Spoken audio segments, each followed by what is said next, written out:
Incluso antes del primer llanto, antes del nombre, antes de que el cuerpo aprendiera a respirar, algo ya estaba decidido, no por manos humanas, sino por la lógica silenciosa que gobierna todo lo que parece casual. Nada comienza cuando creemos que lo hace.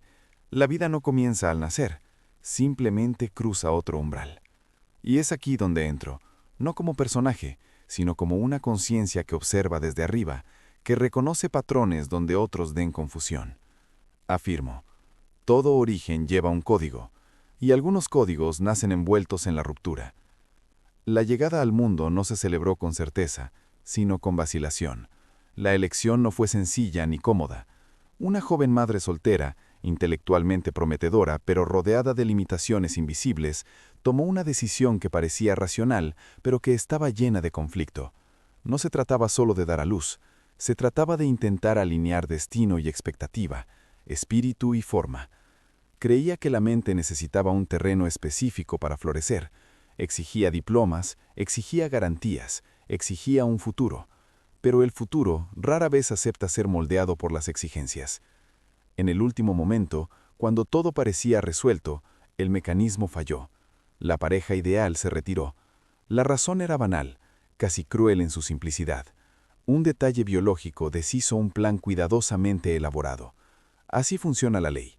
Desmantela certezas con gestos mínimos. En otro lugar de la ciudad, en plena noche, sonó un teléfono. La pregunta fue directa, la respuesta instintiva. No hubo un análisis profundo, solo aceptación. Y en ese sí sin cálculos se conservó algo esencial. Observo y explico. Muchas almas no eligen el camino más preparado, sino el más verdadero. Padres sin títulos, sin garantías académicas, pero con algo más excepcional, la disponibilidad interior. Aún así, la resistencia no cesó. La firma final fue negada. El miedo persistió. Solo una promesa abrió la puerta definitiva. La promesa del conocimiento, de la educación, de la ascensión a través del intelecto. Así, el pacto quedó sellado, no entre personas, sino entre las expectativas y el destino. Años después, cuando el cuerpo adulto cruza las puertas de la universidad, la promesa parece cumplida, pero algo empieza a crujir en mi interior. Observo este momento con claridad, cuando se honra la forma, pero la esencia empieza a sofocarse. El coste no solo es económico, es existencial. Cada clase insignificante a la que asisto tiene un precio invisible. Cada día vivido por obligación drena energía vital. Entonces surge la pregunta silenciosa, la que no se atreve a expresar en voz alta. ¿Es este realmente el camino o solo el camino esperado? La tensión crece porque abandonar la estructura se siente como una traición. Traición a los padres, al esfuerzo, a la historia construida. Pero el autoengaño tiene un límite. Cuando la conciencia madura, exige coherencia. La decisión de irse no nace de la rebelión, sino de la percepción de que persistir sería una violencia mayor. Afirmo, hay actos de renuncia que son actos de fidelidad a la propia naturaleza. El salto no fue elegante, fue crudo, sin garantías, sin refugio fijo, sin consuelo. El cuerpo sentía frío, hambre, cansancio. El ego sentía vergüenza, pero algo más profundo empezó a respirar. Cuando desaparecen los apoyos externos, el individuo se ve obligado a escuchar lo que siempre ha estado reprimido. La curiosidad, antes reprimida, empieza a guiar los pasos, no por utilidad, sino por resonancia, no por la promesa de retorno, sino por afinidad interior. Aquí reside la clave que pocos comprenden en el momento que viven. Los periodos de mayor fragilidad suelen ser los de mayor alineación. Nada parecía tener sentido por delante. Ningún mapa indicaba éxito. Sin embargo, algo invisible se organizaba. Veo lo que aún no se puede ver. Veo cómo los hilos se unen, incluso cuando parecen sueltos. La mente ordinaria exige pruebas. La conciencia despierta aprende a confiar en el proceso. Este primer viaje no ofrece respuestas, simplemente marca la pauta. Un nacimiento marcado por la ruptura, una promesa impuesta, una huida necesaria y una inmersión en lo desconocido. Todo esto prepara el terreno para algo aún por revelar. Lo abandonado no ha desaparecido, simplemente ha dejado de tener el control. Lo elegido aún no ha demostrado su valor, pero lo hará. Y aquí es precisamente donde termina esta parte. donde nada parece sólido, pero todo empieza a alinearse silenciosamente. El siguiente paso no será cómodo, será revelador. Cuando alguien abandona un camino visible, el mundo exige explicaciones inmediatas. Los amigos preguntan, los familiares guardan silencio, los desconocidos juzgan. La pregunta nunca es sobre lo que se perdió, sino sobre qué se hará ahora, como si toda la existencia necesitara presentar un plan para justificar el derecho a continuar. Es en este punto que vuelvo a hablar, no para consolar, sino para revelar.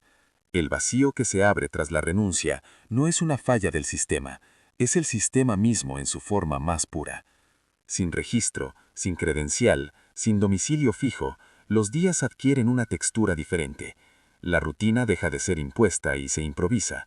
Dormir en el suelo de una habitación prestada no es solo una incomodidad física, es una confrontación directa con la propia imagen. ¿Quién soy cuando no hay una cama que me pertenezca? Caminar kilómetros para una comida sencilla no es solo una necesidad, es una lección silente sobre la dependencia y la gratitud. Cambiar botellas vacías por monedas enseña algo que ninguna clase formal puede enseñar. El verdadero valor de las cosas aparece cuando desaparece el exceso. El espectador lo reconoce, aunque nunca lo haya experimentado de forma tan extrema. Todos hemos sentido en algún momento que el suelo se tambalea bajo nuestros pies. Un trabajo que termina de repente, una relación que termina sin previo aviso, una certeza que simplemente ya no se sostiene. El cuerpo sigue moviéndose, pero la mente busca referencias que ya no existen. Es entonces cuando el misterio empieza a insinuarse. Cuando lo familiar se disuelve, algo inesperado empieza a apoderarse. Observo que durante estos periodos, la curiosidad se convierte en una guía más refiable que el miedo. Sin la obligación de cumplir con las expectativas externas, surgen pequeñas decisiones aparentemente irrelevantes. Asistir a una clase que no promete un retorno económico. Escuchar una conversación que no parece útil. Prestar atención a detalles que antes pasaban desapercibidos. Nada de esto parece importante en el momento, y precisamente por eso es esencial. La conciencia, cuando no se ve presionada a producir resultados inmediatos, empieza a explorar territorios que antes estaban bloqueados. Hay un cambio sutil, casi invisible.